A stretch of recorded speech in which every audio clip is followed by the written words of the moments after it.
দেখো বন্ধুরা, দেখো 11টা বাজতে 5 মিনিট বাকি। এখন ও উঠেছে, 10 মিনিট হয়ে গেছে, উঠেও ফোন দেখা শুরু করেছে। রবিবার, বাজার হয়নি, কখন বাজার যাবে আর কখন আমি বাজারগুলো আনবে যে সেগুলো রান্না করব। দেখো উঠেই কি ফোন, ব্যাস হয়েছে, ফোন এসেও গেছে।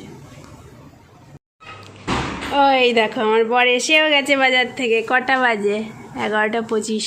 বন্ধুগণ, হয়ে গেছে ব্রেকফাস্ট, চা সব বানানো হয়ে গেছে। ওদিকে বরমশাই পাউরুটি সেঁকছে, তার আবার টোস্টারে না সেঁকলে হয় না। দই আনলো, আবার গেল দই আনলো, শশা আনলো। ওর নাকি রায়তা খেতে মন চাইছে, তাই একটু রায়তাটা বানিয়ে ফ্রিজে দেখো ঘেমে গেছি। এই নাকি ঝমঝম করে বৃষ্টি পড়ছিল। আমাদের খাওয়া শুরু হয়ে গেছে বরের। আর এই দেখো আমার পটল বাটা রেডি, যেটা রেসিপি তোমরা পেয়ে গেছো অলরেডি। তো চলো খাওয়া যাক। এখন বাজে 3টে 25। আর